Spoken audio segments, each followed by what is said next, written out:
تو اس کا ترجمہ فقیر آپ کے سامنے عرض کرتا ہے، آپ نے محبوب وہ شخص نہیں دیکھا جو دین کو جھٹلاتا ہے؟ ہم بھی دین کا نام تو لیتے ہیں کہ ہم دیندار ہیں، لیکن افسوس ہوتا ہے کہ کچھ ہمارے دیندار لوگ دین کا لبادہ اوڑھنے کے باوجود بھی ایسے لوگوں کو سپورٹ کرتے ہیں جن کے دلوں میں دین کے لیے بغض بھرا ہوا ہے۔ فرماتا ہے محبوب کیا آپ نے اس شخص کو نہیں دیکھا جو دین کو جھٹلاتا ہے؟ بس یہ وہی شخص ہے جو یتیموں کو دھکے دیتا ہے، یعنی ان سے نفرت کرتا ہے اور انہیں قریب آنے نہیں دیتا، مسکینوں، محتاج اور ضرورت مندوں کو نہ خود کھانا کھلاتا ہے اور نہ دوسروں کو اس عمل کی ترغیب دلاتا ہے، گویا ان کی معاشی ضروریات سے بالکل بے نیاز لیتا ہے۔ آج دیکھیں عوام مر رہی ہے، پیاس کے لیے، پانی کے لیے تڑپ رہی ہے،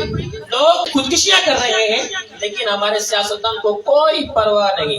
کوئی پرواہ نہیں، لوگ مرتے ہیں مر جائیں، ہمیں تو اپنے عیش و عشرت سے مت۔ قرآن فرما رہا ہے کہ جس کے دل میں دین کی محبت نہیں ہے وہ یہی حال کرے گا تمہارے ساتھ۔ آنکھیں کھولو اپنی، دینداروں کو لے کے آؤ، دینداروں کو نہیں لے کے آؤ گے۔ قرآن واضح طور پہ کہہ رہا ہے کہ جن کے دلوں میں دین کے لیے محبت نہیں،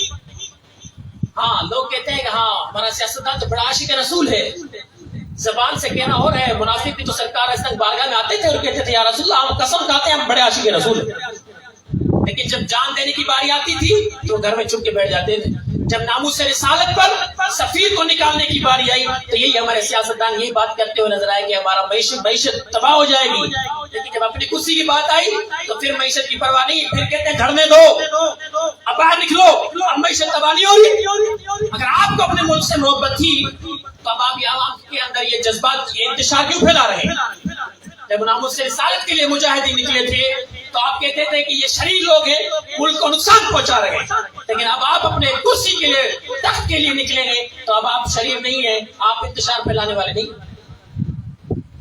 میرے دوستوں میں قرآن فرما رہا ہے کہ جو دین سے نفرت کرنے والے ہیں اگر آپ ان کو سپورٹ کریں گے تو پھر یہ حال ہوگا جو آپ کا آج ہو رہا ہے۔